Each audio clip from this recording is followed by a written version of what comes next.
Sure, let's dive into the SUV ring and size up the contenders. The heavyweight SUV debate. The Mazda CX-5, Toyota RAV4, and Honda CR-V are all slamming into the SUV market like a trio of sumo wrestlers. Each has its own dedicated fan base, ready to argue for days about why their preferred model rules the roost. Mazda CX-5, the spirited challenger. Rolling right out of Japan, the Mazda CX-5 is what happens when practicality sips on a cup of espresso. It boasts a design language they call Kodo, which supposedly translates to soul of motion.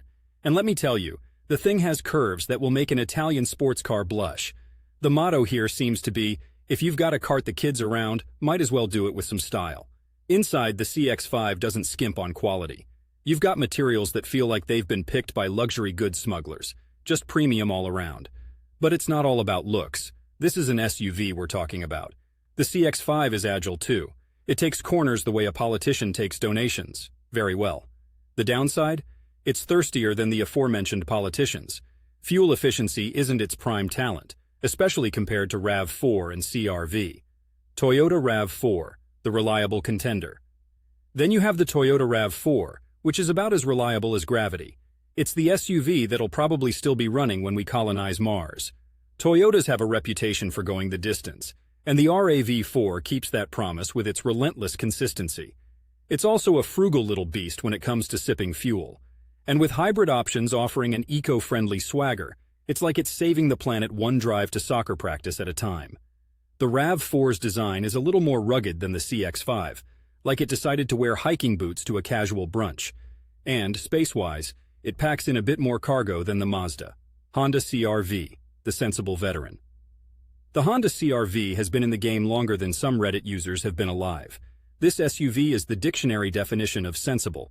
It's spacious, efficient, and has a reliability record that could be the envy of Swiss watches. Driving a CR-V is as easy as microwaving popcorn. No fuss, no drama. Just get in, and it goes, with enough room in the back to plan a full-scale camping trip, or just a particularly ambitious grocery run. Like the RAV4, it's also kinder to your wallet at the gas station. The CR-V doesn't try to pretend it's a race car either. It's got enough oomph for everyday driving, which, let's be honest, is probably 95% of what we need. Portland, Oregon perspective. Now let me bring this back to my stomping grounds in Portland, Oregon. When it comes to handling the often rain-slicked roads of the Pacific Northwest, I want something that feels as stable as my favorite local coffee shop on a rainy day. The CX-5, with its all-wheel drive and that agile handling I mentioned earlier, can give you that confident grip on those wet days. The RAV4 and CR-V, they'll hold their own, no doubt about it, particularly with their own all-wheel drive configurations. So which SUV takes the crown? It really hinges on what tickles your fancy. If you want a daily dose of pizzazz and are willing to pay a bit extra in gas, the Mazda CX-5 is your chariot. Toyota's RAV4 is your go-to if indestructible and eco-conscious are at the top of your list. Honda's CR-V? For the pragmatists out there, it offers the perfect balance of reliability, space, and efficiency. At the end of the day, they all have their winning qualities, and choosing one is like picking a favorite ice cream flavor. They're all sweet. It just comes down to personal taste.